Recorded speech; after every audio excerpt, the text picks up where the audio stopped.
is Mobile Agent TV, helping agents stay on the cutting edge from coast to coast. Welcome to Mobile Agent TV. I am Michael Thorne of RE/MAX Little Oak Realty in Langley, BC. Well, I'm not in Langley, BC, but I'll get that to you. Get to that in a second. And my co-host, as always, is Dave Faulkner from Bridgewater, New Jersey's RE/MAX Preferred Professionals in the Enviro Realty team. Dave, an interesting question that we're going to ask of today's guest. I think it's on the list, but we had so many questions we're going to whittle it down to 15. But if there's one thing an agent one thing an agent did in 2005 that they should drop today, and one thing an agent should be doing in 2015. This is a general question. If they're still doing one thing that you used to do in 2005 that you should get rid of, what is it, and what is the one thing you should be doing in 2015 that the majority of agents aren't doing? Well, right off the top of my head, one of them is print. I mean, you know, print. And what they shouldn't be doing? Yeah. We did in 2005. Stop the salesman bullshit. Wow. I think we're in the show about 1 minute. Now I'll have to put the sticker on the recording. No. You know what? And funny, because off the air, just before we got on the show right now, I mean, that's what we're talking about. That mentality. It's that salesman stuff is over now. I think. Yep. You know, but we'll get into that. It's going to be a great episode. For those who are wondering that I'm not in my regular digs, I am not. I'm in Olympia, Washington, the capital of Washington State. And the good folks here at RE/MAX Parkside Affiliates have put me up, and they have an absolutely gorgeous office here. And Jim Bennett, the owner here, has marked off a bit of a spot for me. So thank you very much to RE/MAX Parkside Affiliates. Next episode, September the 11th, we're going to have Steve Passanelli on the show, and we're going to be talking about building, nurturing, and converting your email list, something that I'm shocked, Dave, in the last 3 years we haven't spoken about, because email, with all the social media and all the other things out there, still remains one of the top social networks that there are out there, because I do see it as a social network, a way of connecting and engaging and building know, like, and trust with people. During the broadcast, you can interact with us live using the hashtag #MATVLive on Twitter, as well as you guys can get us on Twitter at Mobile Agent TV, and I will open up the Q&A feature. And when you're right there on the blog, you can ask questions of today's guests. We can't ask questions because we have so many to get to and ask already, but you can ask maybe clarified questions or maybe add some points to what we're going to be talking about, because to get what we want to get to in an hour is going to be very, very difficult. I was just jumped on Periscope, Dave, to promote the show, and I don't know if you feel that this way that I do, but over the last 3 years, we've had some amazing shows with a ton of valuable content. And the vast majority of those really great shows, afterwards I was like, wow, that's a great show. But going in, I wasn't like certain in my bones that this will be one of those episodes that long-term will be of value for our viewer. But I feel that way today, Dave. I feel like this is one of those shows that agents should watch, and that will be guaranteed to have 1, 2, 5 nuggets that you can take away and implement and improve your business, Dave. Do you feel that way about today's episode? Absolutely. Yeah. I know Judy, and I know how she conducts her business, and from afar a little bit, because I don't think we've actually personally ever met. She's only like 10 miles up the street from me here. But I'm going to tell you, you're gonna learn something today here.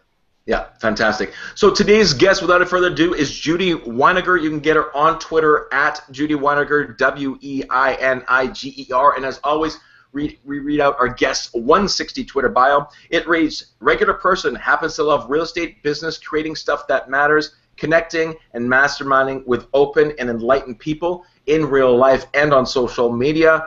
Welcome to the show, Judy. Thanks, Michael. It's a pleasure to be here. Now, we've got 15 questions for you, but this first one doesn't count. This won't be one of the 15. For our viewers, and for Dave and I too as well, what's your history in the real estate space? Real estate space, I went back. I got my license in 1993 when I wanted to find a career as a mom and a business. So unknowingly, I thought I could do real estate part-time and got my license and tried it for a couple of years, 2 or 3. Sold about 6 or 7 homes, but quickly put that on hold to raise my 3 children. I was at Coldwell Banker at the time, and when I re-emerged into the real estate field, I joined RE/MAX in Warren, New Jersey, which was a great fit for me because it's more of an entrepreneurial platform, and I've been working there full-time in 2003 to today. Fantastic. So we've put together, Dave and myself, and actually some input on you too, because I want to know where you think there's such value for agents. We put together 15 questions for you to discuss, and I don't think they're going to jump all over the place, because we're going to tackle everything, guys. We're going to tackle everything from video to branding to reviews to community stewardship. We're going to cover it all. So this is going to kind of be little nuggets all over the place. So first of all, one of the things that impresses me most with you, Judy, is the sense that I know who you are from seeing you online, from seeing you interact, the content you deliver, and that really, having the feeling that I know you, is what I think. That's what branding is, my impression of who you are. So what is branding to you, and how do you clarify and start telling your story of your brand? So what is branding? How did you decide what your brand was, and then how do you go about telling that story so that people like me have the sense, like, I know your values and I know who you are? That's a great question. I think it just comes with who you are, right? And what I was trying to lay in the real estate space in 2003 and even earlier in 1993 was to create really who I am, which is an honest person, very transparent, knowledgeable. I am hardworking, and I wanted it to exude quality, that all of my material, my logo, my signage, I wanted it to exude quality. So that was kind of my mission when I first came back to work in 2003. I did so many things, from creating my own logos, even under the RE/MAX brand, creating my own signage, and I think, to me, it's just who you are, isn't it? I think people make it so difficult. I mean, branding's such a cliche word, but isn't it just what you believe in, what your mission is? And my mission is to do real estate better than anyone and to make sure the client is taken care of, number one. It's not about me, it's about them. And if we go ahead and do that, you know what? That's the ingredients for success. Absolutely. Go ahead, Dave. Go ahead, Dave. Judy, could you take that to another level and say it's not about making the money? It's not about making money? Yeah, I mean, for me, I've always felt that way whenever I kind of try to inspire either my team or other agents. I mean, it's not about the check. I mean, you have to put that aside, even if you're desperate for that check to pay your bills. I mean, it has to be about the client, what their needs are and wants, and, we've all had deals fall apart, and it's dreadful, but at the end of the day, you take care of the client and their needs and their goals, and you're going to succeed in this job. So once you, Judy, I mean, there's so much we've got to get through, and it's almost overwhelming. And maybe we come back and revisit some of these things, and maybe this will be the catalyst that starts conversations where the people go, let's do an episode, because our viewers are really good on saying, here's what we want. Can you guys do an episode on this? We'll jump in. But so you identify that brand, you know who you are, you know what your values are, then, and you do the logo and you do that sort of stuff. But then how do you get that message out? Is it just through absolute consistency of everything you do reflects those same values, that everywhere they turn, that story is just reinforced over and over and over again? Or how do you get that story out? Well, it's a great example, because in 2003 I was well known in my community as a mom, on the soccer fields. I was a PTO president, so people knew me, knew my face. But when I decided to go back to real estate, I had to make that conversion from who is she there to now real estate. So I just went out for an all-out blast and worked on some really creative, I thought at the time, marketing, where I took back covers of all the school directories. I know a lot of people don't think agents should use their face, but at that time when you're trying to make that assimilation, it was crucial. So my face was on my signs, it was on these ads, and I started to send these very in-depth market newsletters to show my knowledge, because they didn't know me as a smart businesswoman, they only knew me as a mom.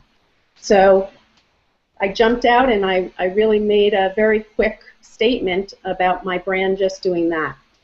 And here we are, already off on a tangent, but in that newsletter world, why valuable information about real estate and not the traditional, unfortunately, recipes that go out in newsletters? Like, I always think that why should we step away from always being a professional? Like, why can't we just be a professional all the time? And I don't mean not being community minded, but we are professionals. And what would have happened if you were viewed as the mom, like you said, and then you're sending out those sort of cookie recipes that I see agents do, and I just go, you've got so much more value and so much more expertise and professionalism than that. So I know everything you do is just full-on professional about being an expert in what you do. Yeah, because my background is I went to business school at a very prestigious college, so it was pretty.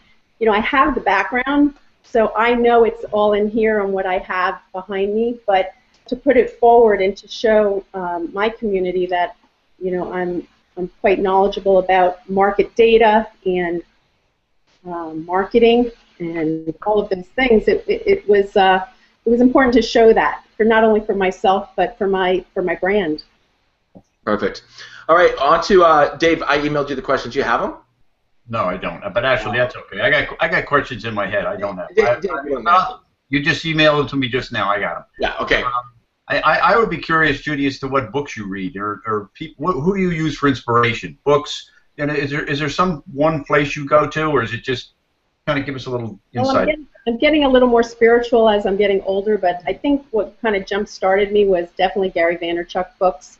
The Thank You Economy, the definitely Jab, Jab, Jab, Right Hook is perfect example of what I've tried to do, which is give and give and give, but at the end of the day, this is a business, and I am looking for the ask for people to trust me, to work with me. So I would say that from a business level. Spiritually, I'm really enjoying, Think and Grow Rich, The Big Leap. I'm enjoying trying to get into the Miracle Morning routine. I mean, we all know this job is very, very difficult to find balance, and I think, kind of leading into why I want to build a team and be on that, in that forum is because we can't do it all, and I think, we're taught to believe that we can, and we run ragged. So I think I'm really trying to find balance in my life, and I really feel now by building the team and hiring amazing people to support with me that I can give the clients even better service than I did before and find some balance for myself. I agreed. Dave and I agree on that. So speaking of books being print media, the question that I find interesting when it comes to marketing is direct mail dead? I think I'm kind of alone in this. I think there's a handful of people, but I'll say a quick hi to Jimmy Mackin. We joke around that he doesn't like print mailings. I love it. It has been extremely effective for me. But it's with everything else. You have to integrate it. You can't just do print or just do digital. Think of your sellers in your community. They're probably 60, 65, 70, 75, older. They're not necessarily on Facebook looking at our Facebook ads. So sending a beautiful quality mailing piece, and again, I really think I took it to another level here where there's definitely a few people sending mailings, but nice heavy stock, 8-page booklet. I don't know if you guys can see this, but 40 top tips for selling your home. It's 8 pages. I was hoping people would just keep this in the drawer for when they're ready one day because there's tons of information in here. So for me, sending infographic material, with beautiful, cool infographics, easy to read with the market data, my branding. I mean, all of those things to me just, again, reinforces your brand and your message. And what is it? And I would think that, no, I'm sorry, Mark. I would think that the reason it really works really well for you, Judy, and this is sort of a message for everybody else, is that because you target it. You're known for Warren. You're Warren, and everything you just showed us had Warren on it. Right. It's one place here in Somerset County, and I know agents, and they're like all over the place. They're sending it here, they're sending it there, and they don't go deep. They go wide, and you go very deep in what you do with the mailing. That's why it works. Yeah, and it's hard to do it really because I do sell other places as well, and I know other towns right around us just as well. I grew up in New Jersey, so you know, it was a hard decision to just make that commitment. I love my town, but we can't do it all. So we can do it all crappy, or we can try to do something really well, and that's what I'm trying to do here. Yeah, and you know what, and I do agree with you too as well, is there, it's not one or the other. It's not old school versus new school. It's not Jetsons or Flintstones. It's what mix between those two works. And one of the things about direct mail that might work is because everyone's zigging and you're zagging. I mean, that's you standing out. And you look at that 8-page brochure, Judy, I'd find that hard to throw that out. You know, when it's just junky low quality, it's easy to throw out. I got a really nice thank you note from an agent that we put together a deal a couple weeks ago, and we had a fun time putting together the deal, and they just wrote me a thank you note saying thanks. It was fun to put a deal together with you. I really appreciate it. Like, because you don't get them very often, it stands out. If every agent wrote a thank you letter to every other agent when every deal was put together, it would be just another thank you note. But because it's rare, because it's unusual, because it's different, it stands out, and that's why things like video, being on the cutting edge, like look at what other people aren't doing and probably go ahead and do that. And I think direct mail, why shouldn't it work if it's done properly? And then how do you monitor that then, Judy? Do you track how effective it is? How do you know what your ROI would be? I love that question, and I just want to tell everybody out there that I knew nothing. Okay, so everything can evolve, but now I know a lot because I've stayed up late for years and watched webinars and been in Facebook groups. But what I've learned over the years is what we do is we put different phone numbers on different pieces of material, right? So on my mailings, I have a different phone number on it, so if people call me on that number, it's going to automatically source my direct mail into my CRM, which is Follow Up Boss. So if people call me off my sign, or if I do an ad in the local newspaper, which I don't do much, but just our local town, that has a different phone number, so all of that is tracked. See, Dave, I mean, this is how easy is that to do in 2015, so that you can get a sense of where the value is. So you can do, 80% of your time should be on 20% of the things that make you money. And if it's not working, then you got to change the imagery. And if the imagery doesn't change over time, then you stop doing it. You move on. I don't think there's a lot of agents that have reassessed their business in 10 years. I just don't. They just been so busy in their business that they're not working on their business, and that's something, Dave, that you said, if you can't track it, don't do it. You've said that many times. Don't do it. Don't do it. It's hard, though. I do want to say, because this is freaking hard to do, and it took me a lot of years to get this even. There's still so much that I don't think I even do well that I'm hoping still to learn. So I think for your listeners, it's just to say, try to embrace a couple of nuggets that really speak to you, and feel free to reach out to me also, on if it doesn't make sense, because I think tech-savvy people really get it. It's like automatic, and maybe if you're younger, you might get it quicker, on social media stuff, but it's not innate for everybody. So, I think you just have to be kind to yourself and give permission that it's okay, you don't know everything, pick something. Maybe you want to do a great design, like I really always wanted to do the infographics. That to me, because I'm a very visual person, I don't read a lot, I like to see the information right in front of me. And so that took a process. I figured out Elance and hiring a graphic designer. So there's a lot of micro steps in everything you're going to see here, which can overwhelm your listeners. And I just want to say, it all can be done, but just be realistic in your time frame. Oh, okay. So wait. You didn't wake up one morning and decide to be the agent you are today, and then you weren't Judy Weiniger of 2015. Wow, that's incredible. And here's the thing about it. It's all a process. This is all a journey about getting better at something, and it's in the curiosity or the desire to improve, or the awareness that things are changing. Go back and watch episode 1. Don't go back and watch episode 1. Go back and watch episode 1 of this show. It is an absolute progression to where we are now. Mm-hmm. But you have to go on that journey if you want to build your business. Just start taking those steps. Just start reading those blog posts. Just get into those Facebook groups. Just start working at it. And that really comes back to measuring it. It's the measuring that lets you know, did I take the right step forward? Am I getting closer to my goal? Is this improving? And that's just so, Judy, I mean, tangent here already. Has that always been in your nature to just keep curiosity pushing forward, the ambition to always tweak and improve? Yep. Okay. Yep. Yep. You know, it can be a great thing and a curse at the same time because you're never quite satisfied. But you know, I love what I've created, and honestly, preparing for this show was awesome for me because I could go back and really see where I've evolved. I mean, from the first video that Jimmy kind of coached me through to do a Q&A video to now our business videos, and I mean, it's incredible, that journey. And I think as you get older, I'm not that old, but as you get older, you realize life is a journey and it's a path, and as you know, we're just along for the ride, and it's not a destination. Just keep going, keep learning, and this whole business and social media has opened the world to me, to you guys, to so many people I've met in real life, and it's an incredible journey. Well, you just touched on it, and it was a little bit further down the list, but to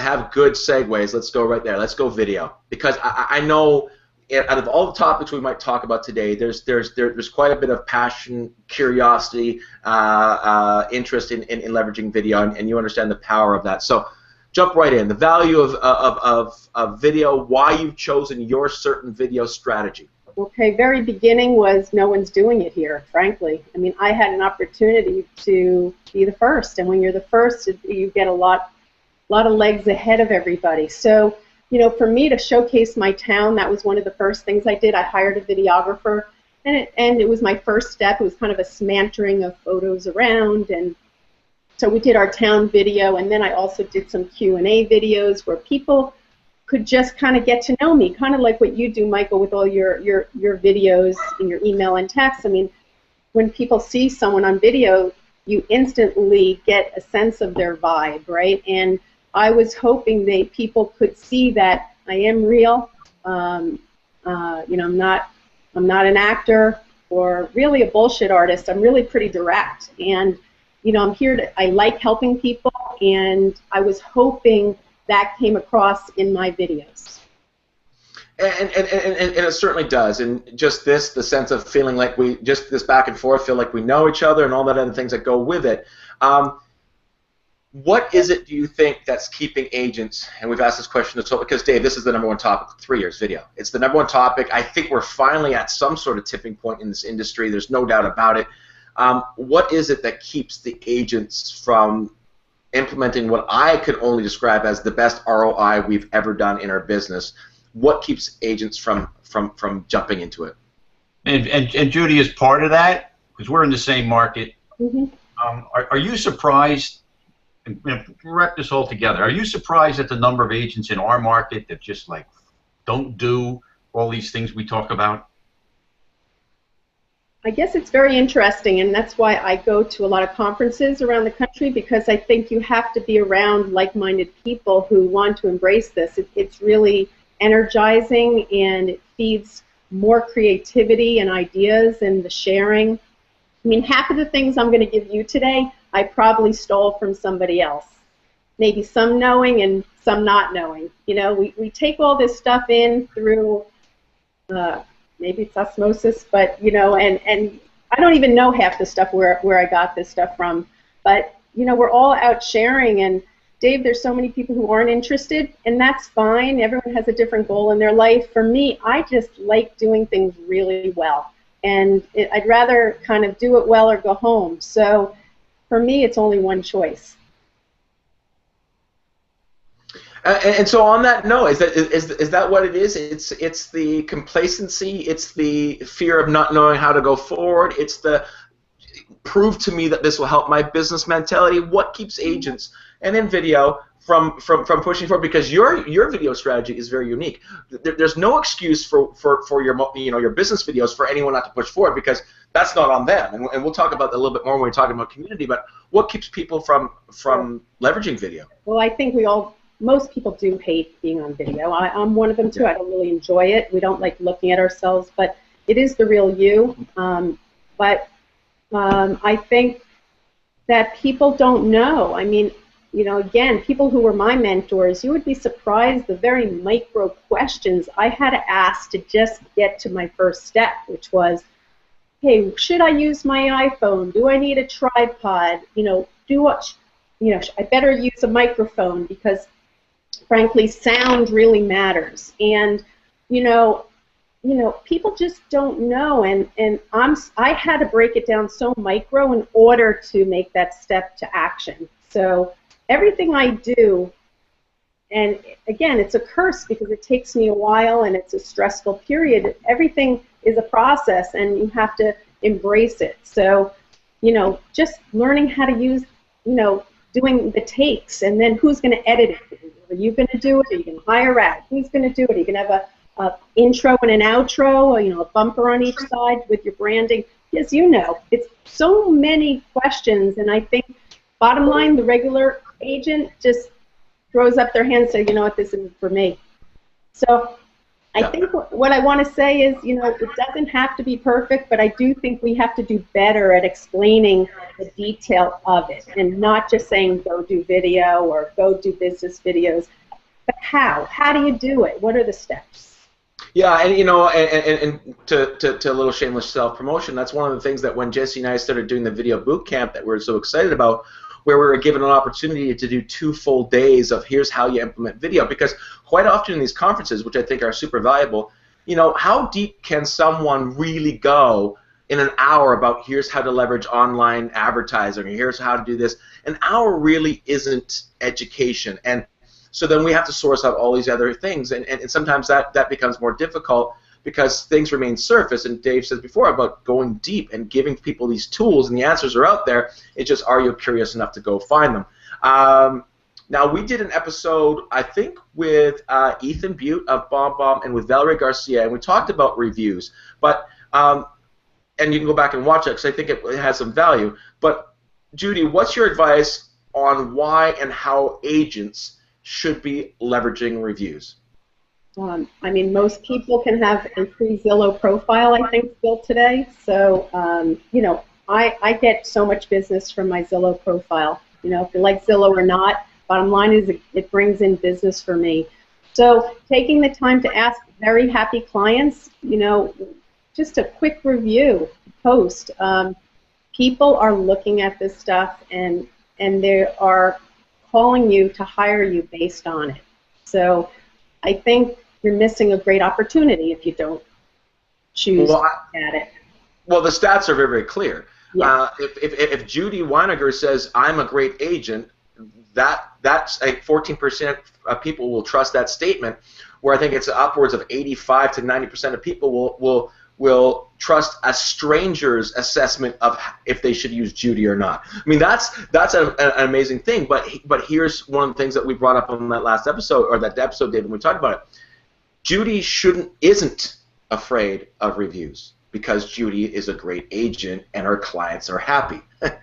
I think for the vast majority of agents out there, leveraging reviews is staring in the mirror for a very long period of time, and it can become uncomfortable. And this is, I think, the incredible opportunity that exists for agents moving forward. Is it won't come down to how much money you can spend on advertising. It won't come down to anything. If you do not have a reputation that is being shared by past clients, you might find yourself out of business. And this will all come back down to, did you do a great job for your clients? That's what will keep you in business and make you thrive, or put you out of business, in my opinion. Dave, is that the case? The agents that are scared of the review process are the agents that are actually scared about the reviews and not the process. That could be part of it, but we talked about this once, I guess, with Ethan, about if you do get a bad review, answer it and improve your business from it. I mean, it's a perfect way to do that, and if that's only if you're looking to become better and do the things that Judy's done, and some of the rest of us, it's to become better agents and serve our clients. And how are you going to do that? Well, I'm going to listen to my client. My client puts up a review. He says, you know, yeah, but you did this as well. Then you answer it, and you fix it, and then you get more positive reviews. The other statistic is on Zillow, you don't have to spend money on Zillow. If you have reviews up there and your picture comes up along with somebody else who's a premier agent who gets sort of top billing, and you've got 100 reviews and they've got 12 or 10 or 15, the more reviews you get, exponentially, your contacts go up on Zillow. You know, people looking for asking you questions. So the more reviews you have, the better off you are. And it doesn't just have to be Zillow. It can be plenty of other places. You can link that up to your website and any other place. So Judy, how advice for agents about when in the process, how do you go about then connecting with your consumer, asking for the review, having that implemented? What's the best strategy for actually, you know, you've got a client, they're super happy. How do you get them to give you a review, and what part of the process do you do that? Yeah, we generally do it at the end of the process, but I'm trying to make a little adjustment at this point because the end, you know, everyone's a little busy with moving and it becomes a bit of a burden to ask, and maybe they're out of the emotion of what you did that was really very special. So we actually are going to try to make a change. But that is a great segue as well, Michael, into team, because frankly, I don't think agents don't do it because they don't think they're valuable, or I just think no one has time. I mean, we all are overworked. As you know, as a real estate agent, we wear 20, 30 hats. And, you know, leveraging a team, even if it's an assistant, a local assistant, a virtual, I mean, that's someone who can help you email the client and ask for the review. And it's almost easier even. You know, if you ask someone else to make that email, it's like not saying, hey, will you, like, you know, review me? It's, you know, would you do us a favor and review Judy? So, you know, regarding team, it's a very passionate topic for me. I've been on the search for what it meant, what's the right team model, for at least 8 years. And I pulled this out of the archives to prove it. And I went in 2007 to Las Vegas by hey, you were there, huh? No, I don't believe it. So I went to Las Vegas by myself, no one with me, because I needed to get those answers, and I really don't know why it was so hard to find them, but and today I'm still trying to figure it out. So I guess it's one of those journeys I'm just going to continue to be on, but I really was appreciative. Brian Buffini was the speaker at that event, and I was appreciative at the time that he said, there are many different models of teams, and you and an assistant is a team. You and your husband is a team or wife. You and a virtual assistant. It doesn't mean you need these big mega teams. There's different definitions based on what you are looking for. So that was actually enlightening for me to say, you know, we don't all have to be a 500 transaction business. You know, we could just, you know, like my friend Sharon Steele wrote on our Facebook thread earlier this week, she's leveraging admin and support. I did that as well. That's how I started. Have support to do the things you don't want to do or you're not even that good at. And then grow from there if you want to decide to add income producing agents, or decide if you want to just refer out your extra leads for passive income. So there's different models to do, and I think it's just answering in here, what do you want? I think that's the big question, what do you want? Which is not always easy to answer. It certainly isn't, and video number one topic on the show, Dave, teams for sure in the top 5. There's no doubt that teams continue to become a bigger and bigger topic, and I think what teams do allow you to do is find those components where people are playing to their strengths all the time. So on that, Judy, you're trying to fill a certain role, and so you're looking for certain strengths in a certain team member. Help someone that's going through the process or wanting to go through the process. Finding the right people, like you say, is the most critical thing you can do. What have you learned? Advice on ways to minimize the mistakes of hiring the wrong team member and amplifying the hiring the right person. And again, I think it's always assumed we're supposed to know these things innately, but just like video and maybe social media, this is stuff we don't necessarily know. I always thought I would be a good leader, a good manager. Well, frankly, I really sucked at it. You know, I thought that, you know, if I just told them what I wanted to do and do it my way and this way, and that was kind of the team structure. You know, I knew how to do it, you just execute it. That was so wrong. And that's why when I've kind of dipped my toe in and dipped my toe back out of teams was because it felt very uncomfortable. Because maybe someone like me and other people who are trying to build a team, we are a little, I don't want to, should we say controlling? Is that a fair word? I think most real estate agents are. That's why we're in this business, because we can't work for somebody else. Exactly. So, you know, it's just, I think, the realization that that's who we are, but that we have to learn to kind of give that up, I think. And the only way I have found to be able to do that in this team, no team, let's try again, let's try this, is you need to find amazing people. And I know that seems obvious, and it should have been obvious to me, but I was very fortunate. I have an amazing right-hand girl now, Samantha, shout out to you. I am so appreciative to all she's committed to our business, but it's been a work in progress. So she didn't know much about the business. I took her in because I felt she was the right fit for us because she had that compassion like I did. She cared about the client. So it was the same mission, the same core value was part of her. She liked to be part of a team, to be part of something bigger than herself. So looking for those type of people, you know, is hard. It's definitely, you have to be particular and what the right fit is. And it doesn't mean someone's a bad person if they don't fit in. It just means that they're not the right fit for your puzzle that you're trying to create. Judy, so that's Judy, one. do you have any systems in place when you're looking for other people for your team? Yeah, now we do. Buyer agents. And again, just to let everyone know, I'm an artist, I'm a creative, even though I have a math background. So systems really rub me the wrong way. They overwhelm me. But what I've learned is systems for someone like me is the only answer for peace and balance. So we have worked really hard and will continue to work hard to figure out systems. So what we're doing now for hiring is kind of interesting. We're using the same follow-up system that we're using for lead and lead generation we're using for hires. So next week we're starting a new push. We're looking for probably 2, 3, or 4 buyer's agents. So we'd have a beautiful graphic. We're going to post on Facebook. We're also going to post on LinkedIn. I'm not going to do Craigslist in the beginning. And when, again, the same kind of thing on our other kind of calls and tracking, there's on our ads, it will take someone to a landing page where they have a pre-application to fill out. So it's the same kind of idea as a lead, because to me, you know, a team member is kind of a lead, isn't it? It's someone who we might want to bring on.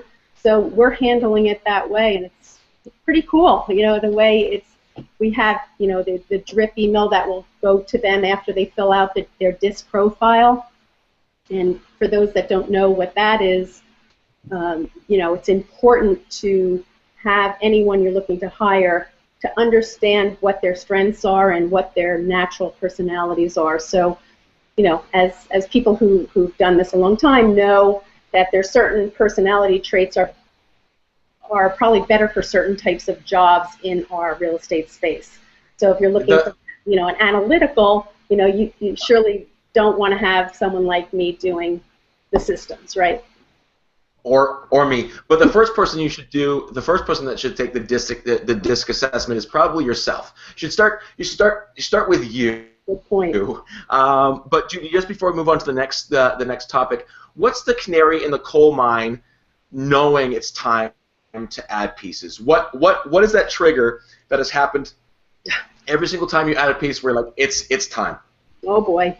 It's usually a meltdown for me. I've had a few, and I probably can pick one in particular. I'm coached now by Tom Ferry Organization, and shout out to Tom and Marianne Curran.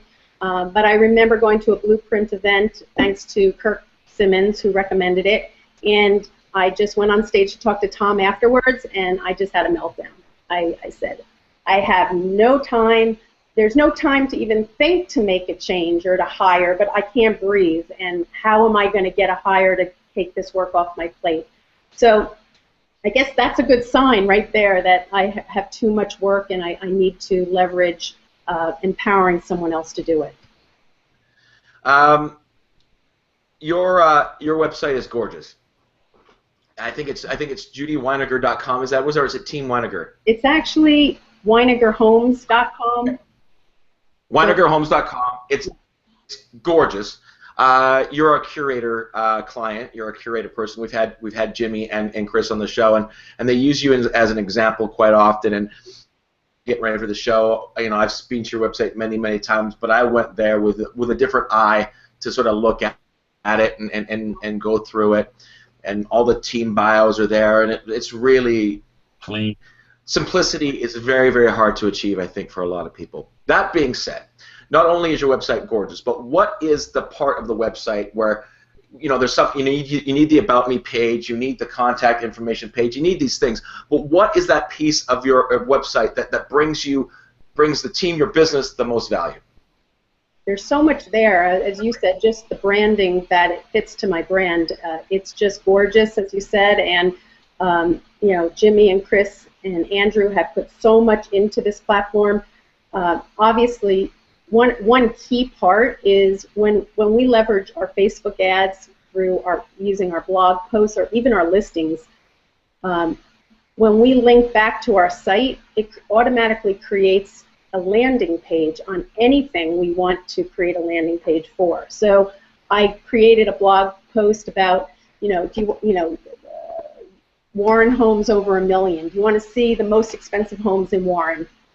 If you click on that, if I decide to, and I have the flexibility to, ask for registration or not registration. So again, that's a whole nother topic and show probably on which to do and all of that, but I think the key here is it has so much flexibility, and if I choose to try to get registrations from something like a coming soon ad, which no one can see it any other place than that place, right? So, unless I put it up on Zillow. But so for me, I can ask someone to give me their name and maybe their email address. So it is, and that lead will go right into my CRM right from there, and that's when I have now hired an ISA. That's an inside sales agent to be on top of any of those incoming leads and act on them quickly. So again, going back to the site, I mean, the site itself is gorgeous, and I am able to put my blog posts in there. I can leverage searches. My videos are there. My listings are beautiful. I have a beautiful listing page. But it's the integration of all of it and adding the strategies of lead generation, lead conversion is the magic of that system. There's a survey that came out from the British Columbia Commercial Division, and it's an amazing stat, and I'll have to dig it up, where a referred to person, where Tom says Tom says to Bill, you must use Judy. The amount of people that then go home and do a Google search instead of just calling Judy, they're going to go and double check to make sure their buddy Tom didn't lie to them. Like the stats are amazing.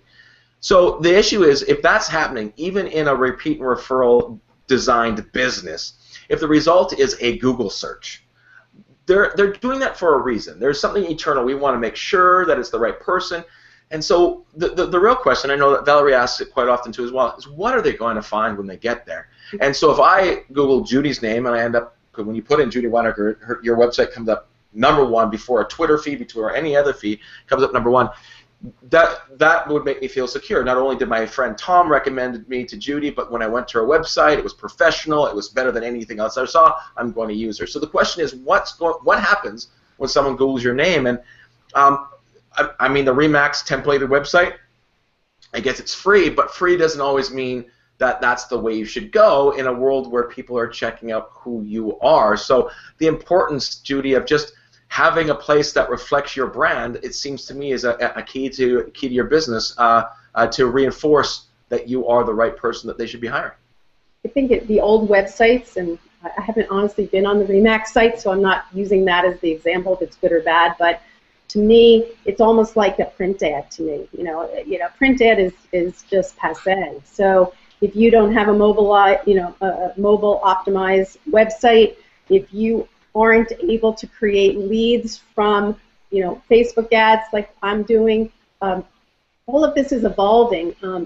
So you just need to understand you need a place to blog, and again, I think what we talked about why blog. I mean, blogging is to get your message out even better and in more detail and show your passion for what you love and teach the consumer about your, I guess in our case, our community, right? So, you know, about the schools, about you know, where they can go get a great burger in town, and you know, talking about our videos again, you know, we have a local hardware store, a local pharmacy here, so when you watch those videos, they're going to get a sense of what this community is about. So for me, why I started that whole blogging video was because I wanted the consumer to be able to come to a place to learn about why they would want to live here, and not about really the houses as much as the community, because the main questions I get, and I'm sure most of your listeners, is, you know, if we have a family, we want great schools,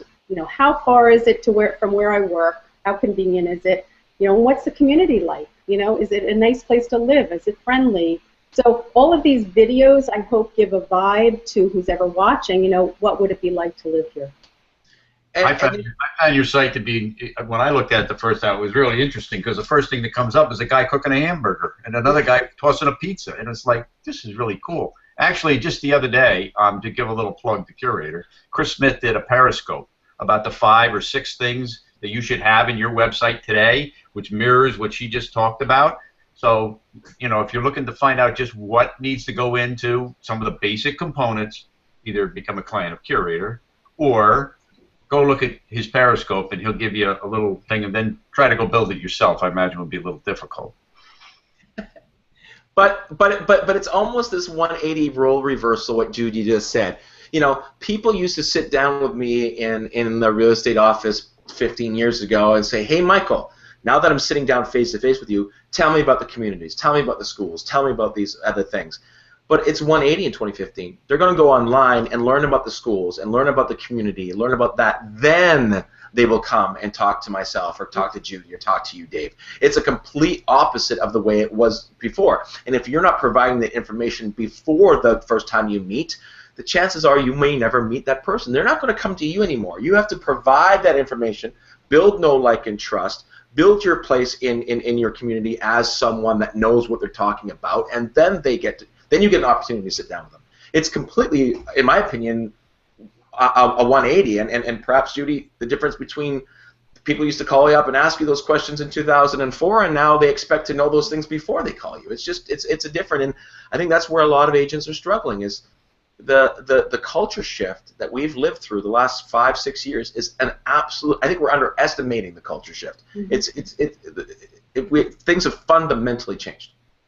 I mean, if you can answer the consumer's questions that you hear over and over and over and over again, not only will that help you leverage your time, but, you know, if you can do that in video, which I did about 6 or 7 of them, and they were frankly tough to do, but you know, asked what is a pre-inspection, what is a home inspection, I have 5,000 views on this homemade video I did outside the front of my house on how to prepare your house to sell. I mean, had some nuggets in there, but, you know, I think the point was people got to know me, they could see my style, my personality, and a couple other tidbits. But I mean, those would be a great thing for someone to just say after this show today, I'm going to try that. I'm just going to take my iPhone and a tripod, and if they can get a microphone, I really, really highly recommend it, because that's a pet peeve of mine when I listen to people's videos and you can barely hear them. So a microphone, and just go outside your front and do it 100 times if you want, and don't publish it if you hate it. But you know what? Just do it and practice it, and I think you will feel empowered. I agree. Let's dive in, Judy, to a topic that I think well, people know I'm super passionate about. It has fundamentally changed our business. It is an opportunity that exists for 1, maybe 2 agents in every community, and that is building and running a community Facebook group. I've chosen to do a Facebook page. You've built Facebook groups, but it is staggering, the ROI of it, but it also has to do, and we talked about this before the show, the mindset going in. So what was your mindset, and why did you start the Facebook group, and then talk about what it is for people that don't understand, because I think there's an opportunity. Most communities won't have one. but the opportunities and the value of starting a community Facebook group. Yeah, I mean, in the beginning, I don't think it was very common even a few years ago. I think more people are involved in multiple Facebook groups. The one that I started was really for my own purposes. We got hit really hard from Hurricane Irene and some Frankenstorm here in New Jersey back in 2011. And in 2012, we were supposed to get Hurricane Sandy to hit the shores, and I just was concerned. I live at the end of a cul-de-sac, and we had trees that were down. We couldn't get out. So it was basically an idea that I felt that, wouldn't it be great if I could connect with people in my town? Phones were out, energy's out. How am I going to know if it's safe to drive? Are the roads open? So just tried. We started it with a Facebook ad to try to bring people into it, to understand that Hurricane Sandy is coming. Come join us for conversation about it and how you're preparing, and if anyone needs any help or this or that. So, long story short, it really, I don't want to say worked, because that's not what it was for. It engaged people, and I think people felt they didn't feel alone. They felt connected. They felt secure. Everyone was sharing generous things. Come to my house. You can do your laundry here. I have power. Or, be careful. There's a wire down on this road. So long and short of it, that was the inspiration. It wasn't a business like real estate Facebook group. It was a community. How can I reach my community? So it has grown since then, and we've had some ups and downs. We're now around 3,600 people in there, and we are now a closed group. We started as an open group to encourage people to check us out, but now we want to kind of keep it local, so you have to request to join, and you have to show something in your profile that you belong in the group. But it's been an amazing journey, because one question I think from Ann Jones in the thread a couple of days ago was, what are some of the pitfalls? And we can talk about the benefits. I think just like any networking group you're a member of, a B&B, I mean, if people get to know you, I think they, again, just like video, they start to get familiar with you and know, like, and trust, as you say, Michael. And, I think they see how I handle myself in certain situations on the Facebook group. They may say, hey, you know what? She's probably a really good realtor as well. I never ever advertise my business. I made that decision. Other people have that opportunity. I decided I didn't want to do that. But people know what I do because I send my mailings. So, people know what I do. So at the end of the day, I think that it is really hard to run a Facebook group. It takes over your life at some points of it, and I actually hired another co-admin, which was an amazing move because he could help me. We could discuss issues and make decisions on issues. So the negatives of it, frankly, is the emotions of people on social media, right? And the generosity and kindness factor is the base reason for the group, and we don't tolerate meanness. So. Yeah. So that was some thought. We have we did a Facebook page just for, well, probably didn't know what we were doing when we first started it because it's now been 4 years, but for the management part of it, that I can control what was being said. That's the reason why we did it. But we don't talk about business except for once a month. We do a market update. But at Christmas time, we sponsor families through the Langley Christmas Bureau, and we break their needs down into 10 sections, and then we ask the people in our group to say, yeah, you're willing to pick up this one section, and they all drop it off at a local business, and we did it one family the first year, and we did 4 families the second year, and in the last 2 years, we sponsored every single family through the Langley Christmas Bureau till there's no more families to be sponsored. Number one, it makes me feel awesome. It connects the community in something extremely meaningful. But I think the real thing from a business perspective is I think in 2015 people want to work with people that they like and that they trust and that has a value and that's returning to the community. And if the value in doing that project that takes a lot of effort and it's been super rewarding is the fact that people think I'm a good, not think, people know I'm a good guy who cares about his community, that is a win in any business, whether you have a coffee shop or a real estate business. People want to support and make sure that these people thrive when people have the why and they're supported. And last Facebook post that went out on my North Langley, Dave, you like this? 2 lost dogs were found. A photo was posted. Yeah. And 3 hours later, someone wrote, "Hey, those are my dogs," and the dogs are back home. And people think that I'm a good guy because of it, and it's been super rewarding. I think it's not for everyone, but if it is for you, the value is immense. I almost hit the delete button a couple of times. I'm glad I didn't, because every now and then I hear from people that it really has made an incredible difference, that they've lived in this town for 30 years, they've never known their neighbors, they feel so connected, they feel like they know everyone when they meet them at the supermarket, their face connects, they talk, and we have an arts festival and we're able to talk about it. It's really, that's the benefit of technology in the positive. We can use it in a way to connect us offline. So I feel really, really good inside that people have found value from it. Absolutely. Dave, I know you've splashed into community, haven't you?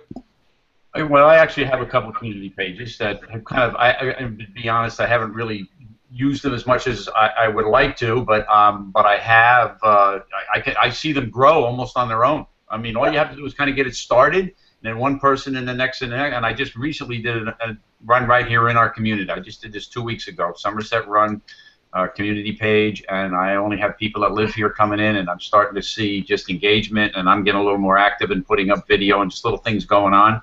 And I walk the dog all the time, and people are starting to talk to me that never did before. Oh, you're the guy with the video. Yeah, yeah. That's great. It's all about. They figure out what I do. That's a side effect. What a great niche, Dave. That'll be wonderful. Yeah, Oh, it is. Oh, yep. The theme of success in the real estate industry for me, and the theme of having balance in a predictable career is treating your business like a business and not being transactional, Dave. That is the key to every single one of the successful people that come on the show. They all treat their business like a business. I know there was a lady saying in a Facebook group, "Look, I'm struggling to start my business. I still have a full-time job, and you got to jump in. This has to be a business. You have to do this. It's not going to work that way." So, Judy, I know you approach your business like a business. You're a business.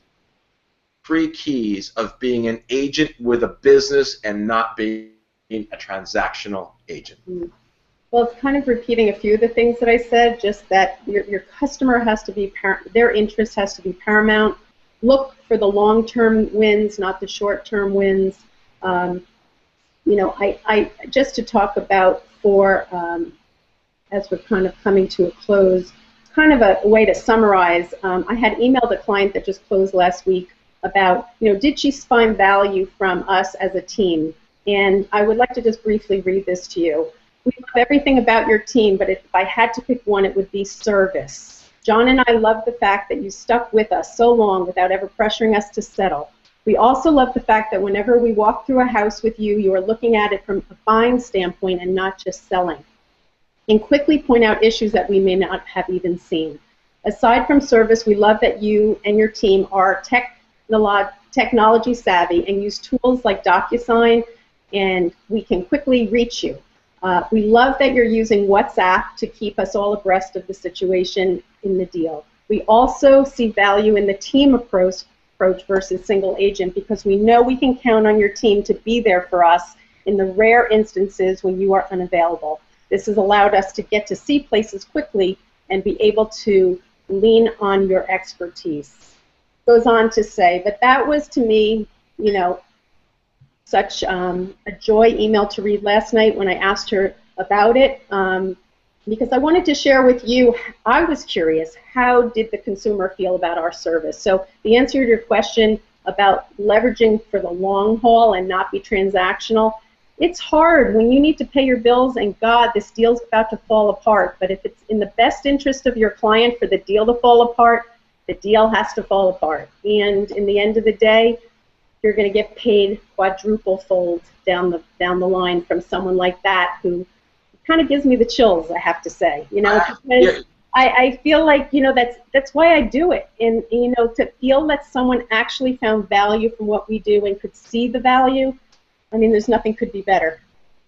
Yeah, it's told to people, like I've said this before, is people saying, I'm working, I'm busy, but I got to keep on my mind. I got to keep the funnel full. I got to keep the funnel full. I know you got to keep the funnel full, but the way you keep the funnel full, in my opinion, is to stare at the person right in front of you that you're working for at that moment and do the best job possible for them. That's how I think you keep the funnel full.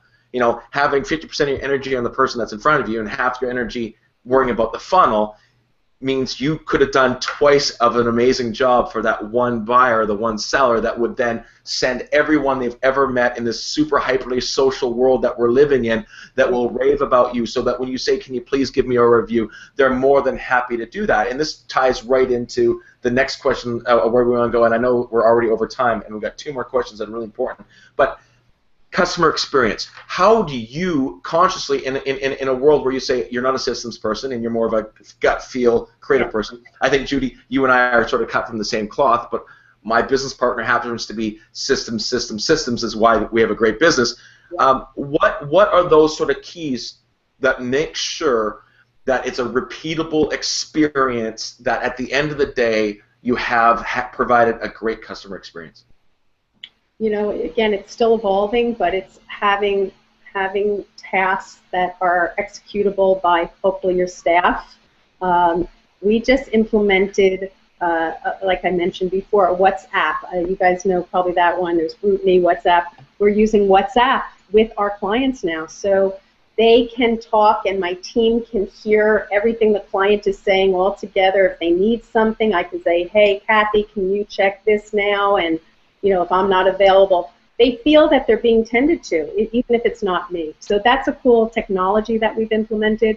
In terms of the systems, my brain didn't work in Evernote, so I tried a couple times and then gave it up. But Google Drive works for us, and I love the collaboration ability in Google Drive. So we have a lot of spreadsheets that we share. We collect all the feedback for the clients and share it in a Google Drive document so they can see as feedback comes in, they're part of it. I mean, it's not a system, it's just our system using Google Drive. People, I think the bottom line is communication, Michael, don't you think? It's like, I think at the end of the day, we hear that over and over again. I think if the customer feels like they're heard and that we're around to answer their questions, they'll think that's an amazing customer experience, I think. I don't think it's the technology. That's kind of the bells and whistles and the fun, as we talked about, the cool factor. But are you using the technology to communicate better with your client? Yeah, and I absolutely agree with that. I think the vast majority of real estate agents do a great job. I think what the vast majority of real estate agents don't do is communicate that great job to their consumer. I don't think they're good enough of keeping them updated to what they're doing all the time. And I think that's where technology can step in and provide a much more old school belly-to-belly-ish relationship moment to moment. And you said something earlier too as well, Judy, the need to respond quickly. That is a culture shift that won't change. It will not go back slower anytime soon. And we have to embrace the fact that getting back to an email 2 days later is not the same as getting back to a text message within 5 minutes. Fundamentally, things have changed, and we have to accept that if we want to provide a great customer experience. I think at the end of the day, I have empathy for the single agent, and I think when all the things we're talking about and saying we don't do this well or most agents don't do that well, as I said to you before, I have empathy because I've been there. I was a solo agent for many years, and it's difficult. You can't leverage multiple deals when you are giving that person-to-person experience through the whole deal. So, if team kind of works for you into your mindset, I highly recommend it. I think the consumer ends up with a better experience. We all have our positions of strength that we share with the client, and at the end of the day, I think everybody wins. And maybe there's some agents out there that are better as a team member. You know, that's something also to consider. You know, and teams are strong, and you can make a lot of money as a team member. And maybe you don't need to run the show. Maybe there's, I mean, the people we're looking for are people who want us to have the systems in place, spend the money on the marketing because we're experienced doing that, providing them with leads that they're already nurtured. You know, I think agents just need to be honest with themselves on what their value added is to real estate. And, you know, I'm sure there's a place, but maybe it isn't always as the solo agent or the team leader. I agree. Dave, importance for you and Vanessa and the rest of the Enviro Realty team, customer experience. How's that been compared to any other marketing you've ever done? It's top of mind. Every time we have a little team meeting, it's what comes. That's right.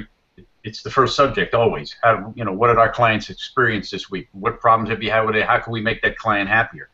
And it's paramount. I mean, what Judy said right from the beginning about running it like a business and this whole client experience thing, you know, it's like super important to us. Yeah, yeah. Judy, over time, one more question, and it's the fun question. We left it to the end because it's the topic I like that has some frills in it, but we're going to talk necessarily about the frills, but we're going to talk about how it's impacted your business. Real quick, Judy, what are the best technologies you've used in your business? The best technologies, I think, have been, well, it's kind of repeating, Michael, videos. You know, we play around with drones and for aerial photography. My husband flies them for us. I think, you know, just learning, you know, the whole lead generation, lead conversion systems into follow-up us. I mean, that's like magic. I think that is so beautiful how that's set up with better voicemail, and everything gets stuck into there, and it's all sourced for you. And, you know, here's a hint. I had someone set that up for me. So this creative wasn't able to do that, but I had someone do it, and now it works gorgeous. So to me, that is pretty neat, that like all these different places where I spend money, I now can leverage that and really at the end of the year see where I want to kind of double down or remove some money from the pot. Yeah, because you've talked about, I mean, yesterday is coming down across the border. We were doing a deal. We had a deadline at 4 o'clock. I found out that the email came in at 3:40. The other realtor said, you know, we can extend it long. I said, no problem. I'll just pull over here and I'll fire it off to my clients. And, you know, 12 minutes later on DocuSign, better for my client experience, better for me, better for the deal. You know, these things we kind of take for granted now, yet I see other agents still driving around chasing things. And, you know, there's technology, not for technology's sake, but technology to solve a problem, or technology to free up time, or technology to provide customer experience. There's so many of them out there, and don't get overwhelmed with it, and don't do it all at once. But technology is there. Find out what the problem is, and then find a technology that replaces it. Don't just start.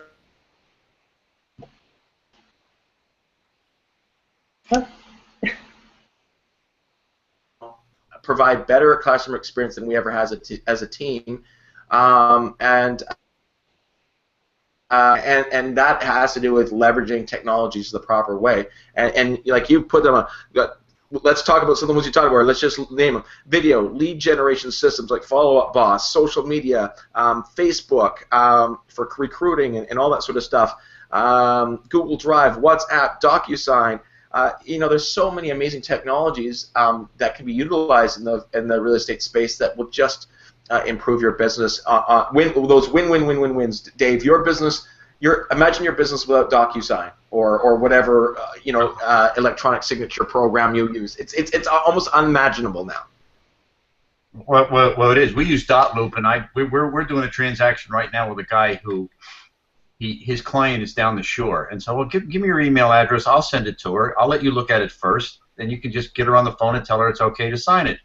He couldn't fathom this concept, and he wouldn't do it. He said, no, you send it to me, and I'll get in my car, and when he said it, he's going to go drive down the shore, you know. And Judy knows what that means, down the shore. It's going to blow my mind. So when you run into people like that, but again, for us, it's like. I don't know how we did it the other way for so long. I couldn't do it.